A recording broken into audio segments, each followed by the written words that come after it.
Como todos los miércoles, Guillermo Valdés en el estudio. ¿Cómo estás? Qué gusto saludarte, Memo. Buenas noches, bienvenido. Buenas noches, Azucena. Pues está moviendo el PRI. En los próximos minutos se anunciará la salida de Enrique Ochoa, la llegada de René Juárez Cisneros.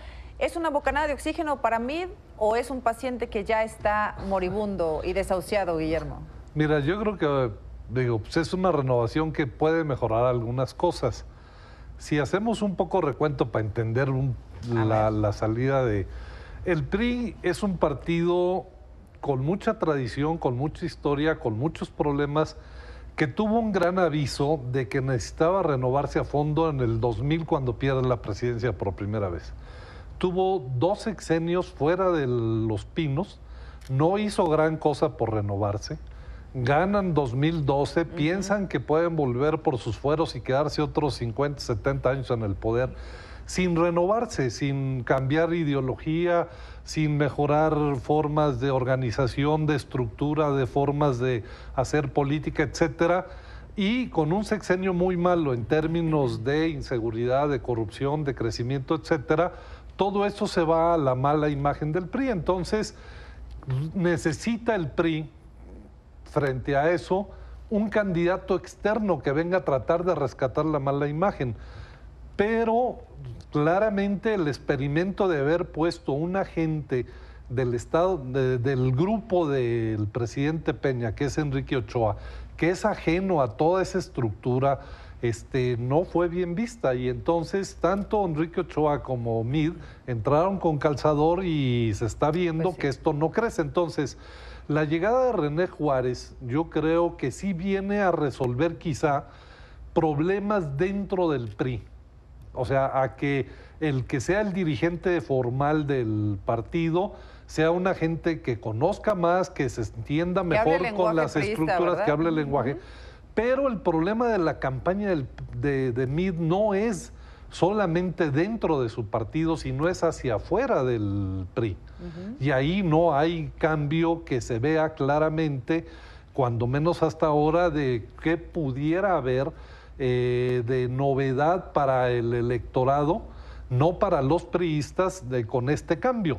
Yo sí he sostenido que Meade necesita hacer un deslinde y una autocrítica fuerte, tanto de lo malo del gobierno del presidente Peña como de los errores claros de su partido. Y si no hay eso, difícilmente el cambio de presidente va a mejorar las cosas en la campaña de PRI. Ahora, decías esta referencia que nos hacías, ¿desde cuándo empezó pues el segundo declive del PRI, digamos, en su historia, en el 2000? Porque el primero, perdón, el segundo es este, sí. Entiendo que es peor.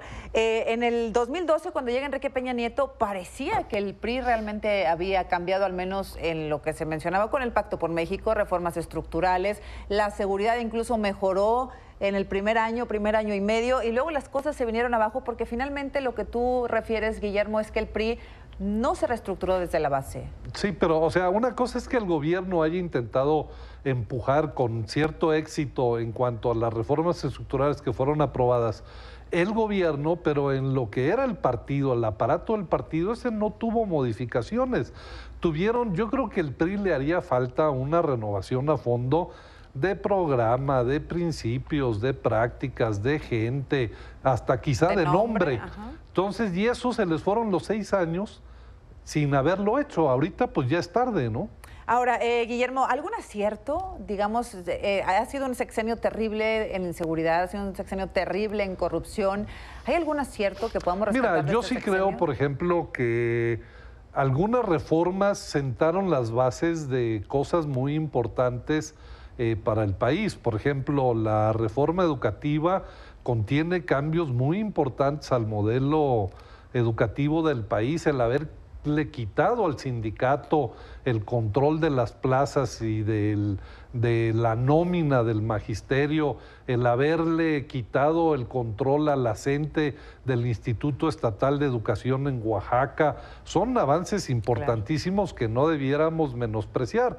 La apertura del sector energético, yo creo que si se mantiene, puede ser una fuente de riqueza y de crecimiento para el país. Yo creo que esos fueron los aciertos del gobierno del presidente Peña.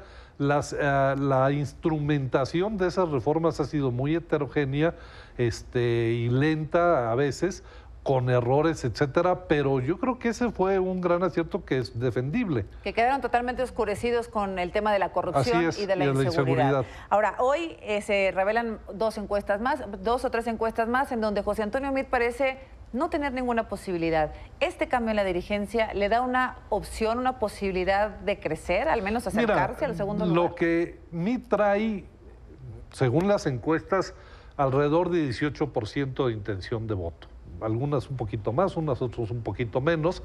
Y el voto del PRI es alrededor del 22-23%, es decir, que no todo el PRI está apoyando a Meade.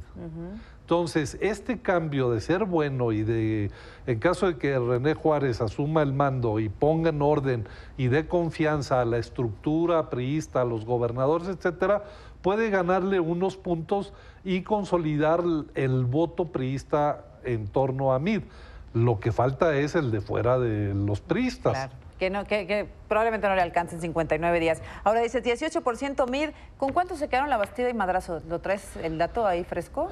Mira, La Bastida sí tuvo 37 por ahí, 36, 37, Fox tuvo 43, y en el caso de Roberto Madrazo fue la peor debacle, pues tuvo 22 y pico, casi 23, entre 22 y 23% del voto. Por eso José Antonio Meade parece que es más abajo. Más abajo, ¿no? ¿No? Entonces pudiera crecer unos puntos. Bueno, pues muchas gracias como siempre por tu análisis, Guillermo. Nos vemos el próximo miércoles. Hay muchos temas, pero hoy ¿sabes? Es importante también recordar un poco de la historia del PRI para los nuevos que van a votar este 1 de julio, que sepan que hay una historia, una historia importante. Muchas gracias, Memo. Al contrario, nos vemos el buenas miércoles. noches. Gracias.